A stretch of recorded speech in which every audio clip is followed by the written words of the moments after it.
لو عندك مشكلة وألم نفسي وحاسة إنها مأثرة على حياتك بطريقة سلبية وموقفة حياتك، يبقى أنت محتاجة حد يساعدك على تخطي المشكلة دي.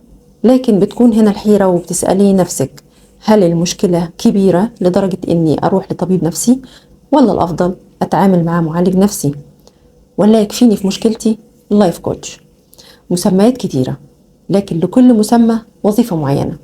في الفيديو ده هتعرفي الفرق ما بينهم وأيهم أفضل بالنسبة لك. أنا دكتورة مي رفعت، ويلا بينا نعرف الفرق. السلام عليكم ورحمة الله، أهلا بيكم.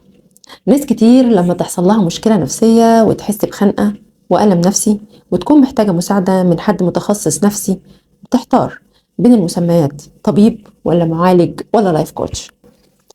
أولا عشان تحددي انت محتاجة مين يساعدك، ضروري تعرفي مين هو الطبيب النفسي. الطب النفسي هو جزء من التخصصات الطبية، والطبيب النفسي هو شخص اتخرج من كلية الطب، وبعدها الطبيب بيختار تخصص الطب النفسي، وبيتداخل التخصص مع تخصص العصبية بنسبة كبيرة. وبيكون الطبيب النفسي حاصل على الماجستير أو الدكتوراه أو الاتنين، وكمان بيشتغل أكثر من 4 سنين في مستشفى نفسي بيزاول مهنة العلاج النفسي. الطبيب النفسي هو الوحيد المصرح له إنه يكتب أدوية، لأنه دارس طبعا كيمياء المخ ودارس أدوية وتعديل هرمونات، فهو الوحيد اللي ليه الحق في كتابة العلاج بالأدوية. فلو مشكلتك بعد الكشف محتاجة علاج بأدوية، فالطبيب هو اختيارك الأول. أما المسمى الثاني وهو المعالج النفسي. المعالج النفسي هو شخص حاصل على ماجستير أو دكتوراه أو الاثنين في تخصص علم النفس والعلاج النفسي الإكلينيكي. أخذ دورات كتير في العلاج النفسي والبرامج العلاجية، وبيساعد المرضى عن طريق العلاج بالجلسات النفسية وبدون أدوية. بيشتغل المعالج النفسي تحت إشراف الطبيب النفسي، وبيكونوا فريق علاجي في أحيان كتير، وبيتم تحويل المرضى للمعالج النفسي من تخصصات زي البطنة والقلب والأسنان والعظام وكمان النساء. والمعالج النفسي غير مصرح له بكتابة الأدوية، بيساعد المرضى بالعلاج بالجلسات والبرامج العلاجية فقط، زي العلاج المعرفي السلوكي والعلاج الجدلي السلوكي والعلاج النفسي إنساني وأنواع كتير من طرق العلاج. المصطلح الثالث اللي عايزين نتكلم عنه النهاردة وهو اللايف كوتش.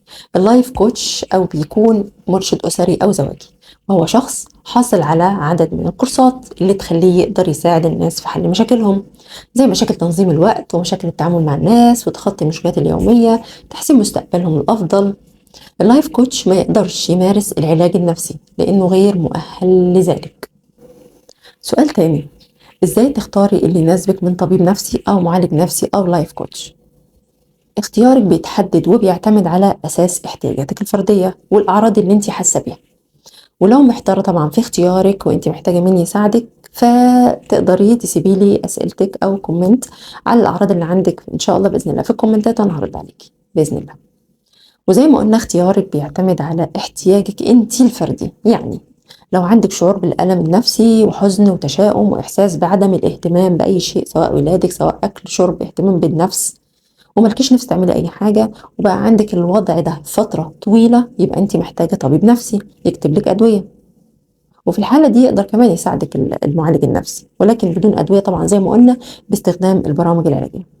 وطبعا تحديد احتياجك لعلاج سواء دوائي أو جلسات ببرامج علاجية ده بيعتمد على نوع الاضطراب اللي عندك، لأن في اضطرابات لازم لها علاج دوائي، وكمان بيعتمد على شدة الاضطراب ومدته.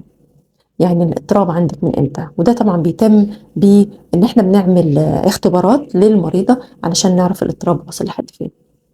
وكمان بيعتمد على مدى خطورة الاضطراب عليكي ومدى خطورته على اللي حواليكي، بيعتمد على شخصيتك. يعني انا في ناس بتيجي بتكون الاضطراب عندها نسبته عالية، ولكن هم مش عاوزين ادوية وعندهم استعداد ان هم يشتغلوا جلسات من غير ادوية، وفعلا بيكونوا متعاونين وبيكونوا بالعلاج بالبرامج العلاجية احسن بكتير وبدون ادوية. وفي ناس بيكون الاضطراب عندهم بسيط لكن هم شخصيا ما عندهمش دافعية او مش بيساعدوني، فبنضطر ان احنا نحول لطبيب نفسي يكتب ادوية تساعدنا في العلاج. الحاجة التالتة احتياجك لايف كوتش. اللايف كوتش بيكون بيساعدك لو عندك مشكلة في تنظيم وقتك، تحسين علاقاتك، تخطي مشاكلك اليومية. لكن اللايف كوتش ما عندوش القدرة على التشخيص زي المعالج النفسي.